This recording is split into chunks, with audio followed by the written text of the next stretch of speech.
Welcome to the 11th of Inguardians monthly webinars for 2019. Today I've got the honor and privilege of introducing my good friend and fellow co-founder of Inguardians, Bob Hillery. Bob, take it away. Thanks, Mike. Awesome. Very glad to be here. Welcome to everyone who's joined the webinar. This is going to be a lot of fun. It is both topical and includes some fascinating real field studies, some of which are within the last 6 months or 7 months, and some are sooner than that, more current than that. So a lot of cool stuff. Mike will be taking notes for any questions that come in through the channel as we go through this, and we'll probably hold questions till the end unless there's something that's particularly relevant to what's going on. Without further ado, let me go ahead and start the presentation. This is Ghost in the Network, and I am Bob Hillery, one of the founders, currently Chief Operating Officer and Chief Research Officer with Inguardians. We had some other letters back there after the name, and they all mean lots of stuff. And at some point, I stopped beating people over the head with the letters and collecting them and stuff. What it really means is that I get to work with some of the smartest people in the industry, and it is really a lot of fun. One of the things that I found out over the years of working in this field really can come from a number of different other fields as well, but it's observe, remember, and compare. And by observe, I mean really pay attention, really look, not just see something, because half the time our eyeballs detect something and the rest of us doesn't really understand what's happening. Really observe closely and then remember that. When something else happens later, don't ignore it. Don't say, oh yeah, that again. Just compare the two. The reason is, if you think you've seen something new, you're not really very observant, because it's probably not new. There's not a lot new out here. And if you think it's the same as it used to be, you're also not very observant. It's changing, not always for the better. As Dr. Lanning said in Will Smith's I, Robot movie, which is kind of a fun one, the random bits of code that free assemble and cause the robots to appear sentient. Well, I don't think we have random bits reassembling yet. Microsoft's little escapade with Tay, their attempted AI trained on the internet, notwithstanding. But we do have leftover code and code reuse as a constant since people began writing it. There's always something in a repository, a library, whether it's GitHub or the Java libraries, you name it, they're out there forever. I remember once upon a time when I was teaching networking, talking to people about the library of port captures, libpcap, and somebody talked about receiving raw data through TCP dump. And I went, whoa, time out, hold the phone. TCP dump is not raw data. It's already been processed through libpcap. And that's important to remember, because all of those libraries in one form or another, some updated, some not so much, still exist, and they're still out there, as are a lot of little bits of leftover code tucked into the things that we reuse that come from developers, not in any malicious sense or even negligence. It's just the world's full of it. It just is. Where that starts to be challenging is, as I'm sure many of you already understand, you've got virtual machines and containers that get replicated, duplicated, and whatever you had in one is therefore in the other. You also have legacy connectivity in all of the different software and hardware that we have. And many times the software is written intentionally to be backwards compatible with other applications and other hardware. That legacy connectivity also means all your old malware works just fine. Brings me to not a completely new concept, but a new spin on it. It's what I call coyotes. These are, among other things, rogue devices, but I avoid calling it just rogue because rogue has a connotation of being bad. And this is not necessarily bad, just unplanned.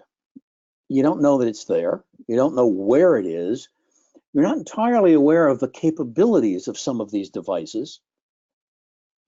And in fact, it may have been authorized, not by IT, not by security, not maybe even by anyone senior enough to authorize design changes to a network or a communications or information system.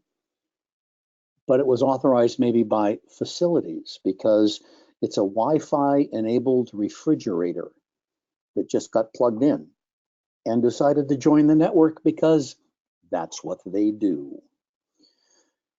These are hard to find. They're not going away.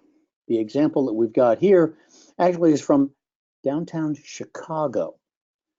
A coyote actually wandering through, caught on a camera in Chicago. And in fact, from the article that you see linked at the bottom, the city decided to not eradicate them because they found that the coyotes were controlling the rat population. So they're not entirely bad. And of course, there's what we call documentation, sort of, kind of. I was joking with Larry Pesci, one of our senior guys and a good friend, and I said, what's the difference between these two diagrams? And he laughed and he said, well, the one on the right is up to date. And I chuckled and I said, well, it's more up to date, but actually they're both wrong. And that's really the problem with almost all of our networks. Discussing with another colleague the other day about a networking challenge that one of our folks was having at an on-site engagement. And it came down to understanding some real old school fundamentals of how network routing tables work, how router tables work, and what happens if you have a redundant entry in the router table. And it is the sort of thing that we forget frequently because we're not building networks from scratch much anymore. Most folks don't. You have a network or you're using somebody else's network, either a lease kind of arrangement or it's virtualized, AWS, Azure, whatever. So we don't do a lot of the old-fashioned network stuff, so we've lost the understanding of what some of these things are. Now, the truth of the matter is it still matters. And the fact that something else is on your network and there is no documentation, or that the documentation is not really complete, is a real issue and shows up when we start doing penetration tests, network security assessments, and security architecture reviews that we do here at Inguardians. Which brings me to the idea of organizational self-knowledge. Most outfits start with some level of self-knowledge. Sometimes an organization will have a culture that enables them to keep up with it, to continue to understand it as it evolves. But more often than not, what we find is that organizations don't really understand what they have. If you were to ask about a device inventory for your network, you'd probably send somebody into a cold sweat. You don't really understand everything that you've got plugged in on a network. You don't necessarily have a good handle on all of the BYOD or bring your own devices that are allowed in a network, guest networks. You've got some segments that you know a lot about and probably a few segments you know nothing about. Having worked in the university environment, the actual administrative networks were usually pretty well controlled. And then there was this big, huge cesspool that was considered the student and the dormitories and stuff. And it was like, nobody really knew what was going on over there and they didn't want to look. Configuration management with operating systems is a real beast and can be hard. Especially hard when you're dealing in a manufacturing environment and you are required to use an older version of some OS because that's what some equipment was certified on, especially in the ICS world. Inventory management for applications, intentional and unintentional changes. Who has the authority to install a new app? What happens when a laptop travels with somebody who's employed and gets connected to some other device? Let's say the H Honors network at a Hilton hotel. You say you don't have wireless at your network? Yeah, you might, because what happens is that laptop comes back in, doesn't directly connect to wireless and says, oh, well, I used to be connected to the H Honors network. I will sit here and send out a signal peer-to-peer, looking to see if anybody will please join me, and I will use the SSID H Honors because that's the last one I was connected to. And that's because we've designed these systems to communicate, so they do. But this picture shows an IDS system of sorts. It's a trail camera, obviously. Why did it trigger? If you look closely on the right-hand side, you'll see that image of the coyote. And that's a good metaphor for packets, because that coyote is leaving. It's from a friend's trail camera here in New Hampshire, and that coyote had already had at least one whole chicken and was headed home with a tummy full, happy as a clam. So by the time we look at packets, and remember that TCP/IP is fundamentally stimulus and response, and remember, it's important to know which one starts the conversation. SYN, SYNAC, ACK, and so on. Fundamentals matter, because if you only see the responses, the packets leaving, you have to ask yourself what triggered and what started this thing. Remember also that not everything is TCP, IP. You've got Zigbee, Ruby, and a whole slew of others, some of which we'll look at in the rest of the presentation. IDS and IPS, it goes off, and who looks at it? What action actually gets taken? And how many times does something just annoyingly always get set off to the point where people just ignore it? So, ghosts in the code, in the devices, unintentional accounts, or unexpected privileges for some accounts. Leftover accounts that you don't expect to be there. This is what we're talking about with a ghost in that software. Remember that software can also include firmware, stuff that's embedded on chips. Base OSs, dependencies, and of course we need some of these things for flexibility and future expandability, and recovery. And the recovery bit brings me to the first slide, the first example, field report. This ghost was included as part of a printer install. One of our operators found this while looking at how to do a penetration test on a client. They found a networked domain printer, and in the course of things, they had discovered elsewhere in their experience that a particular brand of printers had an undocumented supervisory account on the system that the manufacturer knew about, but that wasn't in the documentation that shipped with the printer or that people normally talked about. So as long as it was a particular type of printer that you could remotely access this, say, for example, if the sysadmin had forgotten the sysadmin password, having changed it properly, instead of leaving it as admin, and we're unable to get in, unable to control it.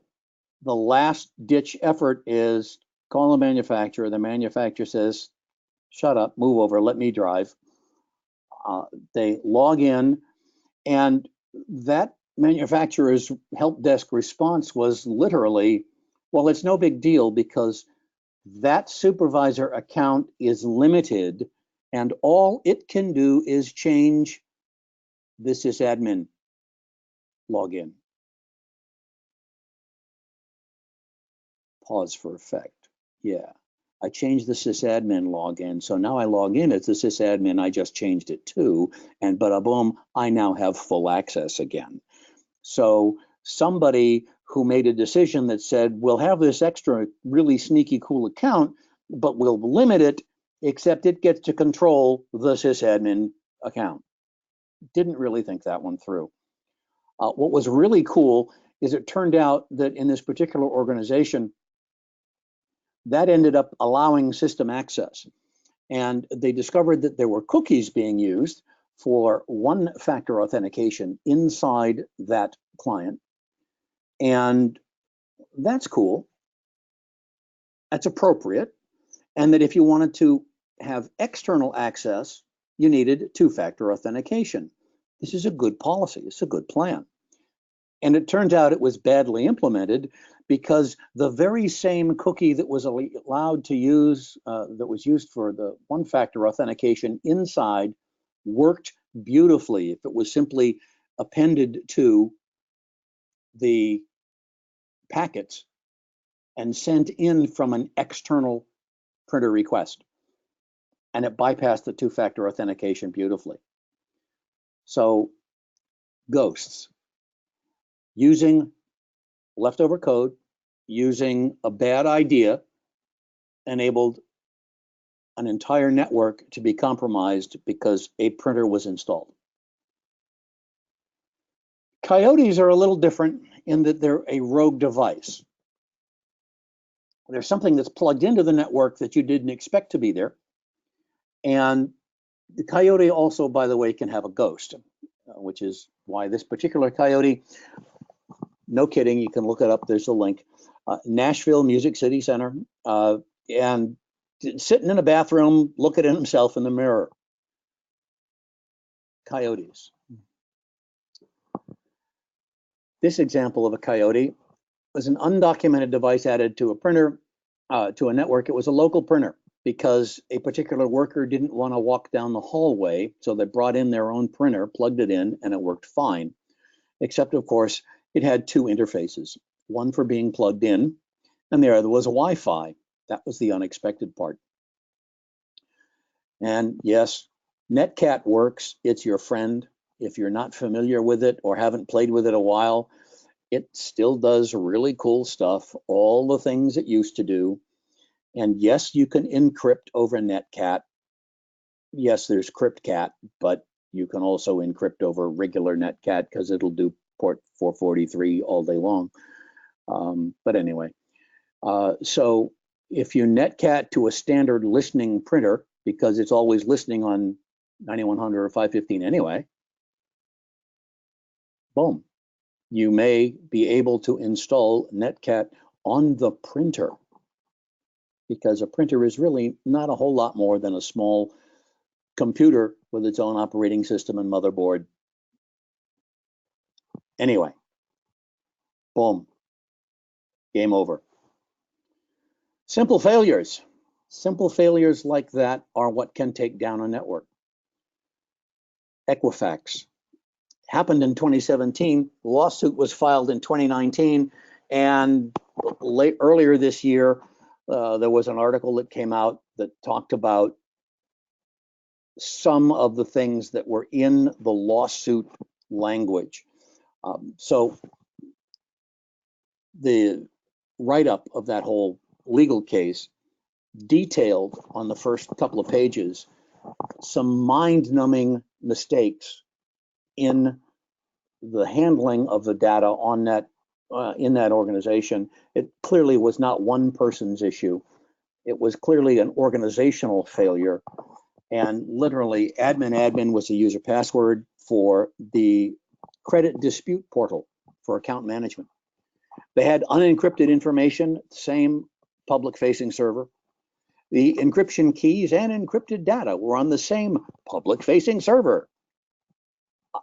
You know, when you make mistakes like that, nobody should be surprised that a network is compromised. Here's one that's a little less obvious, a bearer token. It's a good idea in applications sometimes. A bearer token is an encoded bit of language that says whoever did this gets the appropriate privileges and authorization. And for those from the finance world, it's a lot like a bearer bond. Whoever has it wins. It is allowed to exchange that bond or cash it in or what have you. In this particular case, our operators noticed that it was there. It was base 64. It was easy to decode that. Seemed to have a lot of extra permissions. Turns out it worked just fine to take over that particular application zeroauth, which gave them complete control to the root account of the dashboard, and that gave them complete account to everything else in their network. So the bearer token is essentially like that little golden magic piece in a multi-user game. So we have to know what questions to ask. And like James Cromwell playing Alfred Lanning says, you've got to ask the right question when you're looking at networks. And when you're considering the security of something like bearer tokens, it seems like a good idea. Finish asking the questions. Where could it be used incorrectly? Replicants. I mentioned virtualization and containers. Imagine, if you will, a very real story from 3 months ago now. Our operators were examining some virtualized systems, and they discovered a leftover username and password of the developer, one of the developers.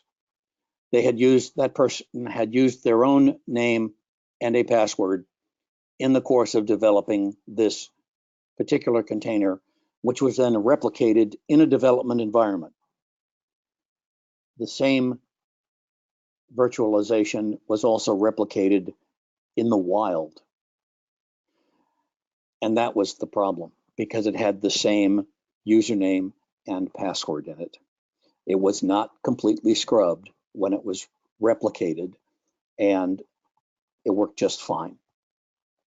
So here's a combination of human element problem, where whether or not there was a policy is a major first question, and then how you monitor and then enforce such a policy, the second question. Clearly, something goofed, and you end up with potentially a lot of instantiations of something that it has a built-in backdoor. And there's a lot of that around, more of it than most people realize. This is from recent research that was done by Zimmerman and Company. Was also reported on ZDNet and Slashdot about the JavaScript ecosystem, and that it's very tightly interwoven with the libraries, where a mere 20 maintainer accounts are affecting over half of the entire ecosystem. And you say, well, you know, how does that impact the particular product or package that I use or that I update? It turns out that massive percentage of them are downloading 79 third-party packages, not the ones that you think you're downloading, but they're downloading other dependencies. And up to 40% of the packages had code with at least one publicly known vulnerability. And what they've discovered is that it takes very, very few, as you can see from the graph, very few numbers of maintainers to all of a sudden affect more than 60% of all of the JavaScript out there, the libraries out there. That's asymmetric risk is a major problem. It's not just the JavaScript issue. We see that sort of thing in news articles weekly. But it all goes back to 1972. Quick, Sherman, the Wayback Machine. Ken Thompson, yes, that Ken Thompson, who created, or was one of the, with Dennis Ritchie and a couple others, created Unix, said you can't trust code you don't create yourself. And he's right. And if you're a coder, you'll know that you can only about half trust the code you write yourself until you've tried it a few times. That particular article is worth rereading, especially in light of the huge numbers of dependencies that all of our systems have, huge numbers of embedded software devices that are now being plugged in everywhere. The link is on the page, as you see. But essentially, if you recall, what Thompson was talking about is if you write a compiler that has a built-in backdoor, and then use that compiler to compile the compiler, yes, recompile it, it will build in a backdoor that will not be visible in the newly recompiled compiler. And then if you use that compiler to compile any other software, you will build in a backdoor to any other software you compile with it. And he said that he wasn't saying give up. What he was saying is, remember that no software is completely trustable, and that we have to use other methods to secure the information, not just the networks, but the actual info.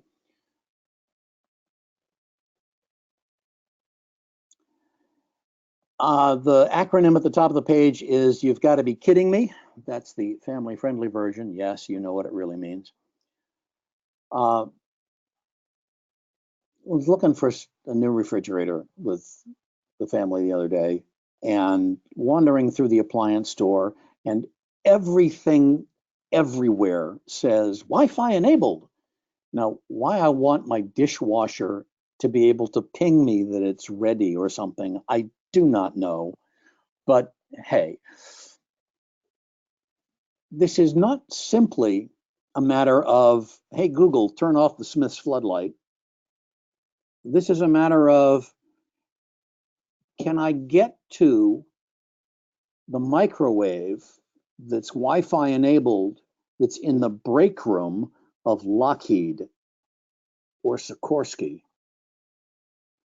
or any other company? Because if I can, maybe that device will then be able to pivot onto the rest of the network.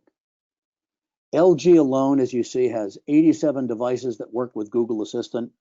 Other companies are doing that all the time. They're jumping on all of the different providers, Alexa, Siri, you name it. Everybody's got this thing going on. And they are ways into a network. They are essentially plugged in. They have default configurations, and they're authorized by the facilities department or a contractor that does food service, and the IT department never even knows it's there. There's a cartoon that suggests that these things are all out there already. Some of them are a lot of fun, like the Roomba. My favorite in this whole cartoon is the little bubble over by the broom that says, quick, pay me in Bitcoin, or I will tell the world you were stupid enough to buy a internet-enabled broom. But anyway, this stuff is growing fast. It's out there. It's constant. It is a real company network problem. The other concept is an outfit that's been in the news recently is WeWork, the office space sharing organizations. WeWork is not the only one, but many of these have community break rooms.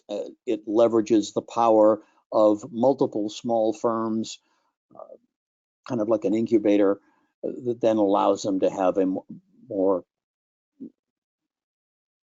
mature facility environment, like a corporate environment. And these things have persistent access, and they may jump to either the WeWork, the organizational facility network, or then to somebody else's network. So worth paying attention to in any building that you've got, especially newer buildings. In fact, I have a friend who asked recently if I knew anybody who was available and understood OT, because they were getting involved in a number of things, including some DoD contracts. I asked around. I didn't know anyone off the top of my head, and we all said, well, nobody actually knows OT yet. What it is, they learn it from what they already know about networks and move from there. My point is, we are deploying these devices faster than we have any idea what we're doing to our networks. They're out there. Last week, we saw in the news the Amazon Ring doorbell. What's really cool about this one is it exposed clear text passwords just by joining the network.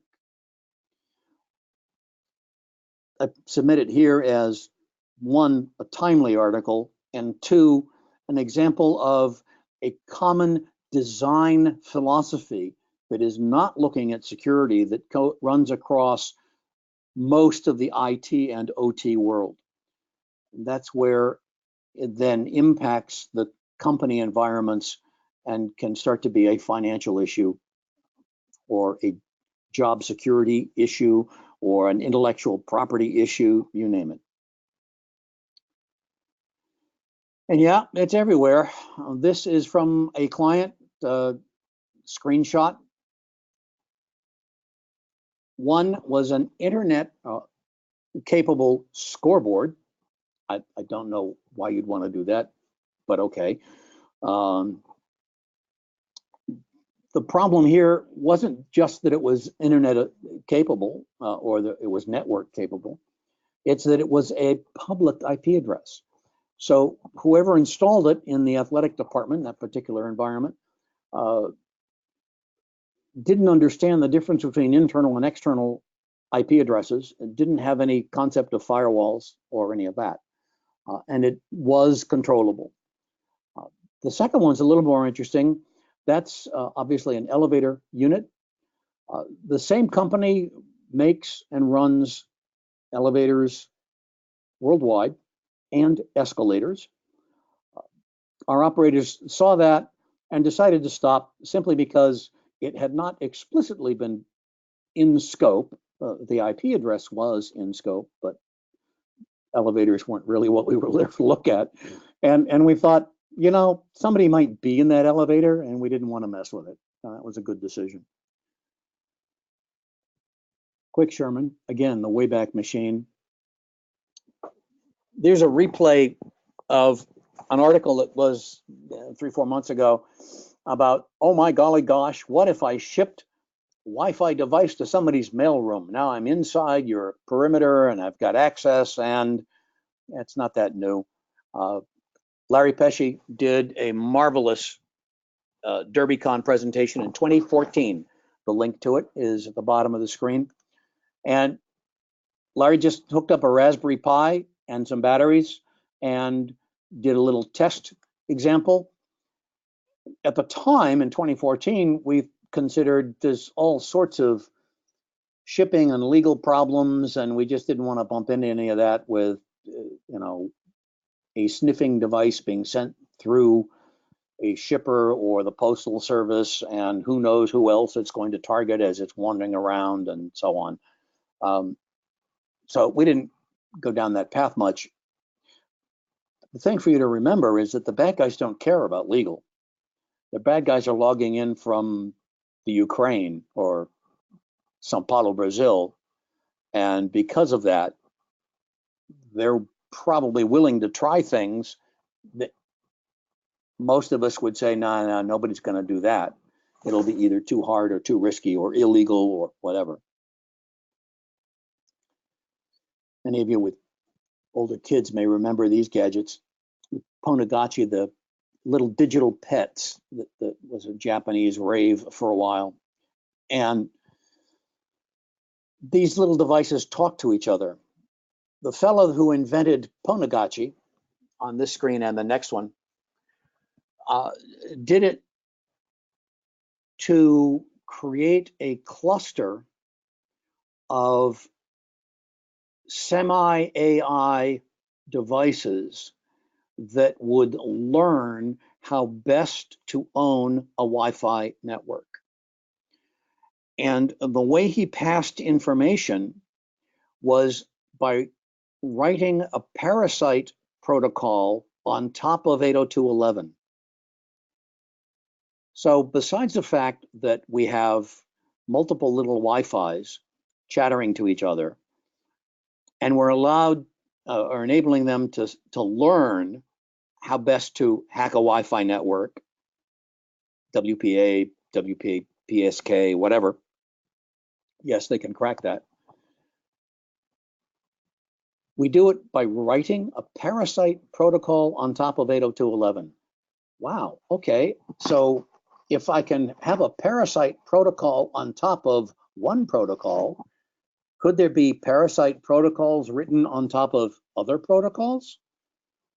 That's what I do when I'm in my chief research officer hat. I ask weird questions like that because I hadn't considered parasite protocols as even a thing before.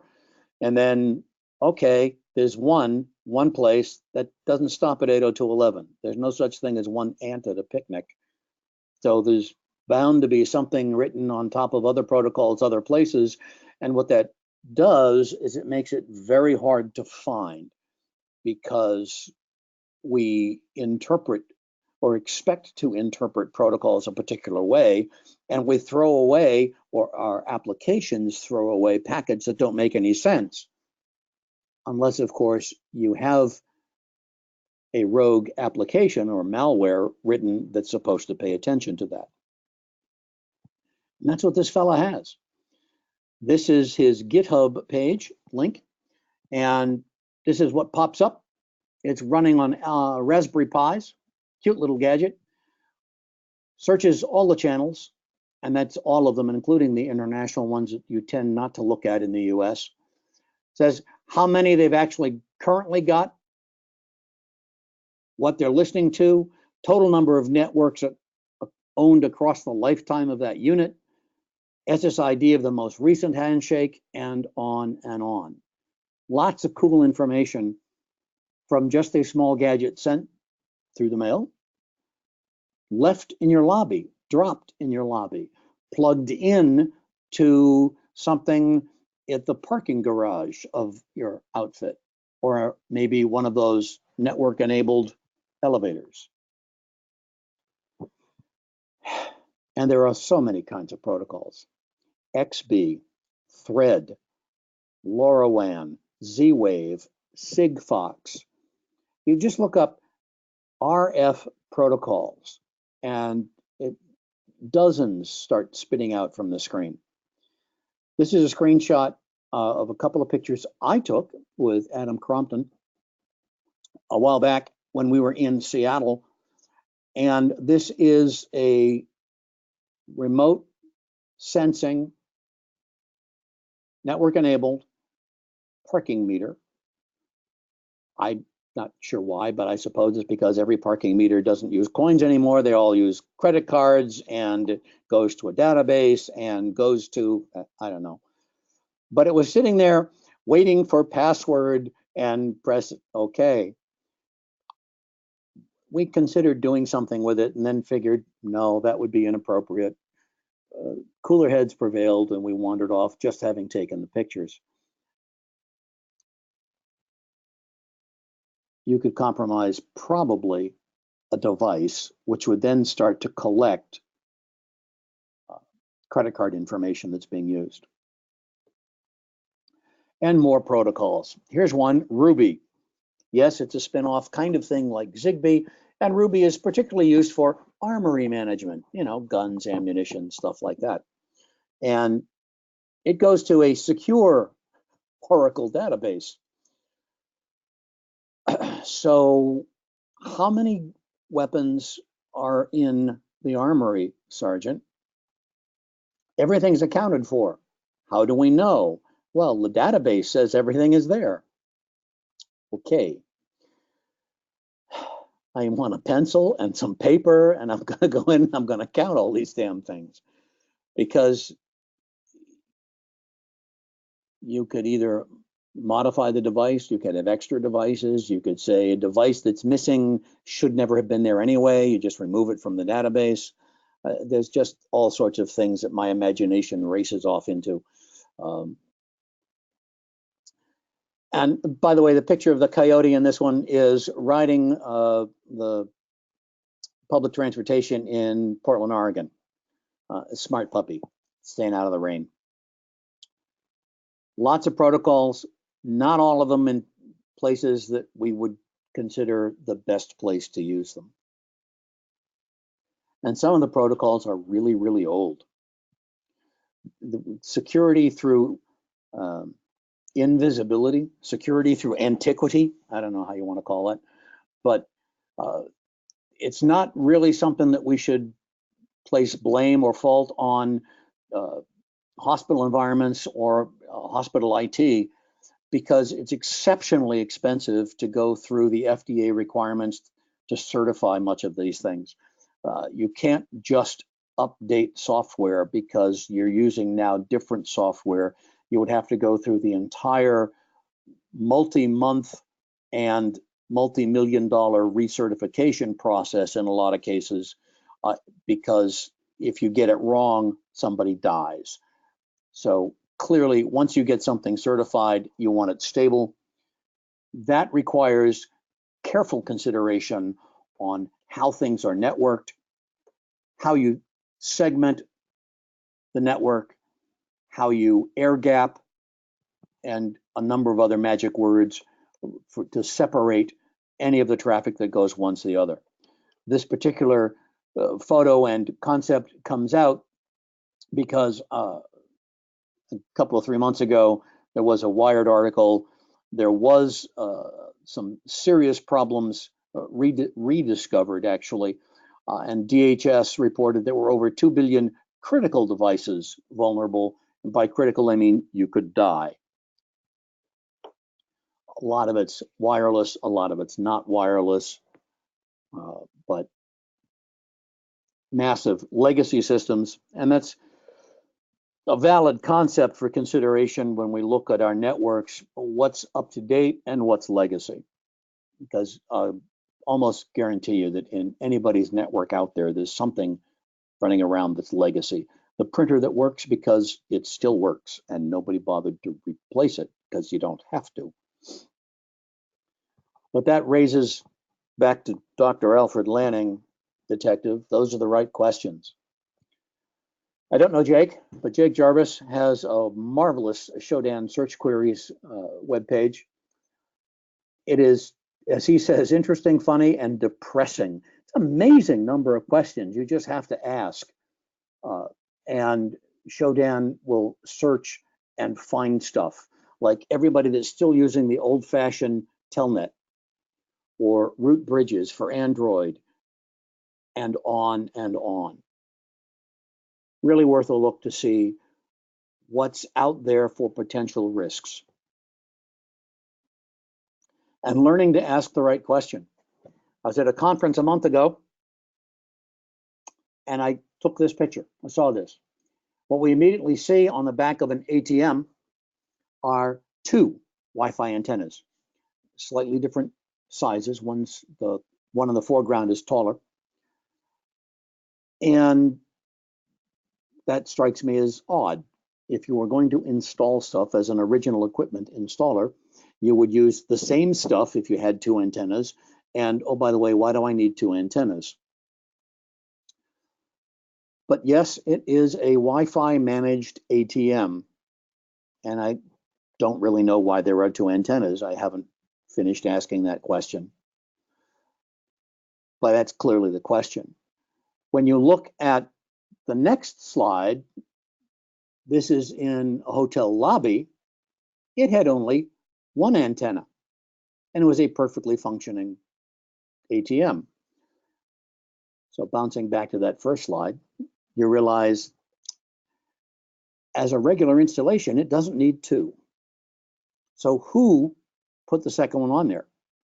What's it do? What's it checking with? Where is it sending its information? What information is it sending? These are all the questions that need answering.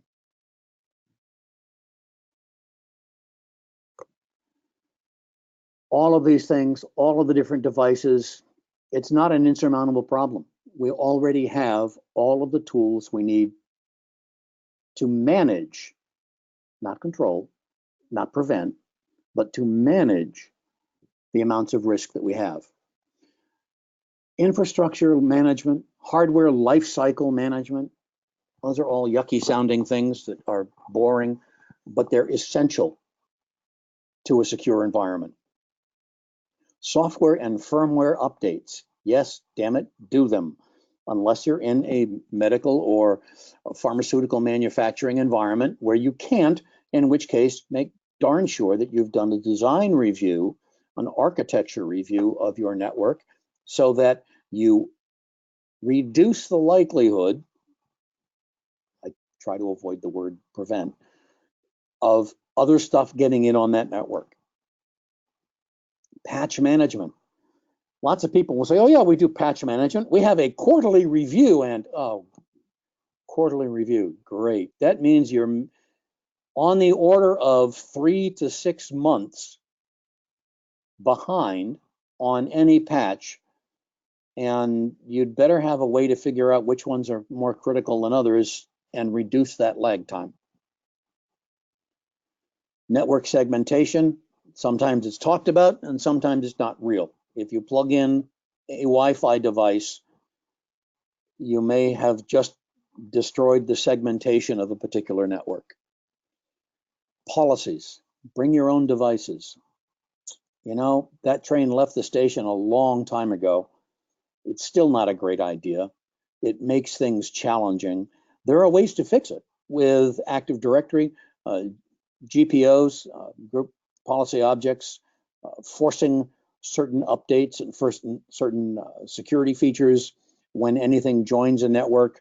Absolutely, there are ways to work it, but you've got to be conscious of those and make the effort to do so. And also use threat modeling and threat hunting, because not all of the threats are really a big deal. The image is kind of cute.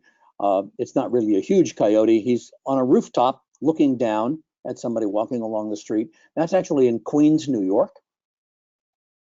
And that smart little pup is sitting on top of a bar, a restaurant and bar in the Queens. You gotta love it.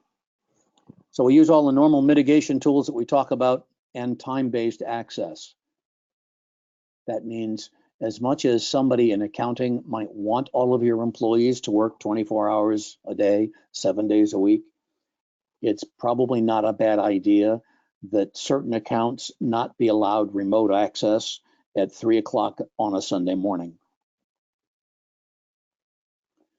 A lot of the tools are out there.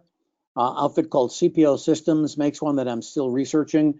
They use voltage signals, actual power usage of switches and routers as a way to detect whether or not a rogue device has been plugged in. Rita's intelligence system, AI Hunter from Active Countermeasures, is part of Active Countermeasures and the Black Hills security folks, and many others. We've seen them all. FDA is now calling for a software bill of materials, especially with anything that's pharmaceutical and medical related. And that bill of material means not just that you use JavaScript, but I use JavaScript with the following dependencies.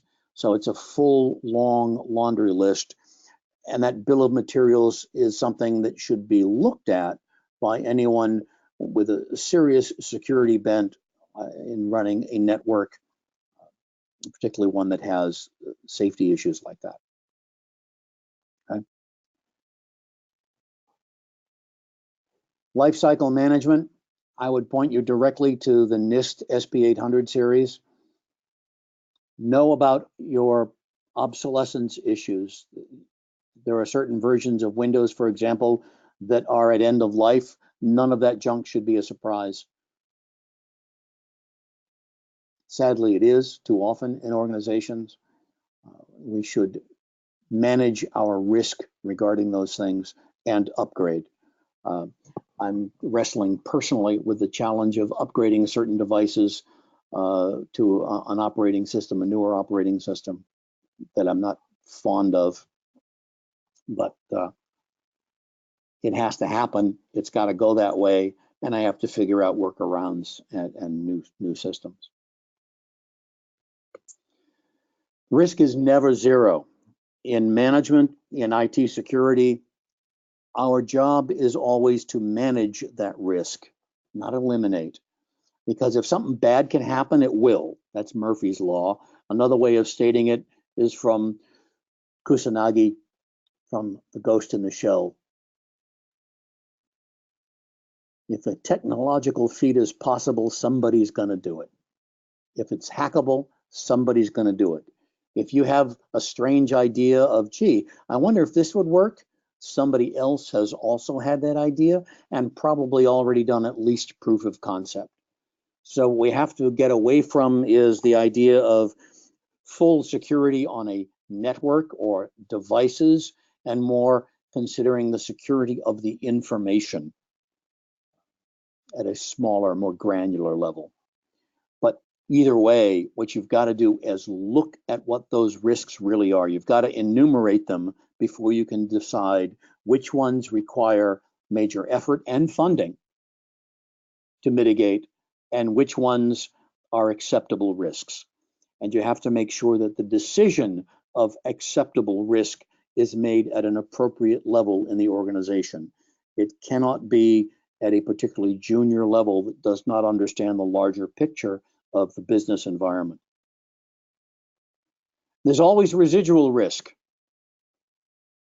This was on my flight to that conference. No kidding. I took that picture out the right-hand window at the wing root of the airplane to a guy putting aluminum duct tape on a wing seam. Now, I happen to know from prior existence, prior life, prior career, that aluminum duct tape is really sticky stuff and not going to be a problem at 500 knots. So I had no problem with that fix. What concerned me is what the heck he's hiding. Why did he have to do that in the first place? And this gets to the understand what's being fixed, what the underlying cause is, the root cause, and don't forget to circle back. That should not become a permanent fix. That puppy's got to go in for maintenance at some point and really get fixed. So where does the newborn go from here? Where do we go now that we understand there's all this stuff out there on our networks, a lot of which we weren't aware of? What that comes down to is these ghosts and coyotes exist. We have to minimize their effect. We get to classify by severity or volume. A less severe issue that has 10,000 installations can add up to a lot of money, a lot of leak, a lot of data problems. And then we have to have effective detection. And remember that the detection is only part of the plan. You got to do something about it. I go back to my roots in the Navy. You get what you inspect, not anything else. If you're not inspecting, if you're not actually looking, then you don't really understand how well the system is working. You've got to test, you've got to inspect, you've got to demand that the stuff is there and that things are kept up to date. That, ladies and gentlemen, is all I have. And I'm happy to entertain any questions that have popped up during the course. Mike? Thank you, Bob. This is an awesome presentation. Why don't I kick off the slew or avalanche of questions with, you mentioned a couple different solutions and things. What are paths that people can take to go towards inspecting their networks and identifying these coyotes, if you will, these devices? Well, it depends a little bit on who's asking the question. If it's someone that's in the IT department, they should ask for the network map. And if it's someone who's in management, they should ask for the network map. And you notice a commonality there. It almost doesn't matter at some level. You should say, so what's the network diagram look like? What have we got? Do we know? What operating systems are we using? And then watch carefully how that person answers. Watch their eyes. You may find that they start doing a soft tap dance right in front of you because they're not quite sure either, or they don't know where to look. That's your first indication you have a problem, and you need to get somebody on the concept of actually diagramming that network. And that's a more challenging process, which includes lots of active electronics and pinging and walking room to room and a lot of other things. So I guess the thing to answer the question would be that the first thing you should do is ask inside the organization if anybody knows what the network looks like, or where do the bits go when you click enter? Are the things kept on your laptop? Are they kept on a local server? Are they kept somewhere in the cloud? I will reach back to Richard Clark, the former national security advisor who was the cyber czar, one of the first ones. And when he got to the office, he tells a story of all of these geeks and wonks who knew much more about the actual computers than he did, looking at him really funny when he said, okay, guys, let's go find the internet. And they went, no, boss, really, it's not like that. It's a virtual thing. And he said, nope, not. Follow me. And he literally took them on a walk through Washington, D.C., and they found junction boxes and underground cable tunnels and lots of things. And he said, this is the internet. This is where stuff actually ends up going. So it may be an older story and a bit of a metaphor at this point, but it's still worth pulling that thread, asking the question of, what does our network really look like? Where's the stuff go? Yeah, absolutely. And always back it up with actual data that you collect. Yes. Write it down and then go prove it. So if I were to do an inspection of a network and write something down and draw out a network, I would then hand it to you, Mike, and say, Mike, go show me what I missed or what's wrong. And we get another set of eyeballs to follow the same map and see if that actually works. Absolutely. Got it. Well, I think that's it for questions, Bob. Great presentation. We have a couple more, just one or two more slides here, I think, of the following stuff. This is what we've got coming up, folks, for additional. We're going to look into our crystal ball and see what's coming up for next year. Next month. Yeah, it's going to be a fun show. We're going to go over kind of some of our trends that we've seen building over the year that we've collected from the field. And then, our team is going to go through and make kind of their InfoSec predictions for 2020. So remember to register and join us. That's going to be on December 19th at noon Pacific, 3 p.m. Eastern. Thank you so much, everybody. Yep. We also have an executive brief if you want to sign up for that. These are weekly, short, usually like one page, issue, problem, recommendations, conclusions at an executive level for the stuff that hit the news. Is the Amazon Ring going to be a problem for you? Well, it depends. The Amazon Ring might not be, but something that uses the same darn software that's connected to your microwave in the office might. And that's it. Thank you very much, ladies and gentlemen.